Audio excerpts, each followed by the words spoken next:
2024 के चुनाव से पहले एक बड़ा राजनीतिक बम बीजेपी के अंदर फूट गया है। बीजेपी से जो खबर निकलकर सामने आई है उसने बीजेपी के कथित घोटाले की पोल खोल दी है और ये पोल किसी और ने नहीं बल्कि बीजेपी के ही विधायक ने खोली है।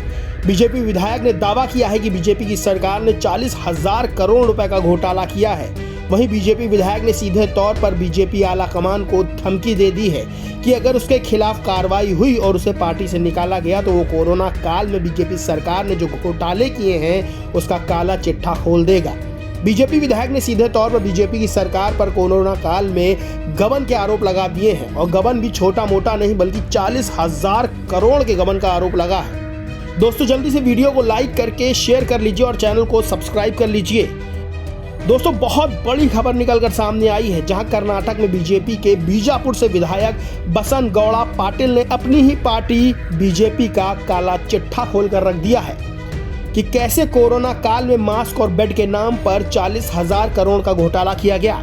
मतलब जो बीजेपी कोरोना काल में अपने मैनेजमेंट को लेकर अपनी पीठ थपथपा रही थी वो पर्दे के पीछे 40,000 करोड़ रुपए के कथित घोटाले को अंजाम दे रही थी।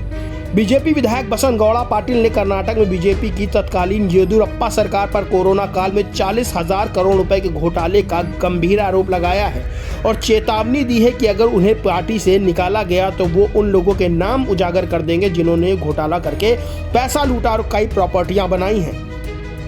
बीजेपी विधायक ने आरोप लगाया कि बीएस येदियुरप्पा सरकार के दौरान ये 40,000 करोड़ रुपए का गबन किया गया।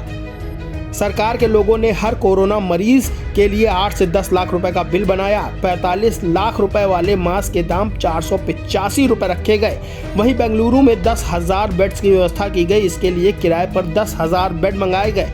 उन्होंने ये भी कहा कि जब मुझे कोरोना हुआ था तो अस्पताल ने 5,80,000 रुपए मांगे थे। इतना पैसा गरीब आदमी कहां से लाएगा। बता दें बीजेपी विधायक बसन गौड़ा पाटिल के अपनी ही तत्कालीन सरकार पर गंभीर आरोप लगाने के बाद से पूरे राज्य समेत देश में सियासी हंगामा मच गया है। बीजेपी विधायक के इन आरोपों के बाद कर्नाटक सीएम सिद्धरामैया ने सीधा आरोप लगाते हुए कहा है कि बीजेपी विधायक के इन आरोपों ने हमारे पहले के सबूतों को और पुख्ता कर दिया है।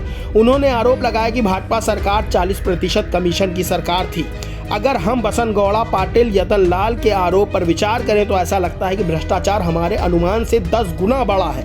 भाजपा के मंत्रियों का समूह जो हमारे आरोप पर चिल्लाते हुए सदन से बाहर आए थे वो अब कहां छिपे हुए हैं।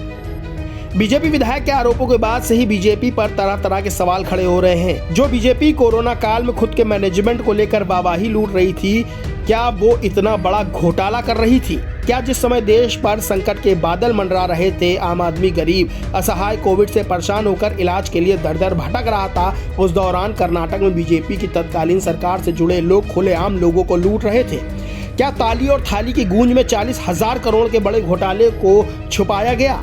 ये तमाम सवाल खड़े हो रहे हैं। वहीं लोग ये भी सवाल पूछ रहे हैं कि अब ईडी, सीबीआई और इनकम टैक्स कहां है?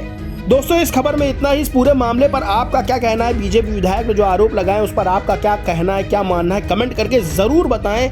इस खबर में बस इतना ही। वीडियो अच्छा लगा हो तो लाइक करें, खूब शेयर करें और चैनल को दोस्तों सब्सक्राइब करना बिल्कुल ना भूलें।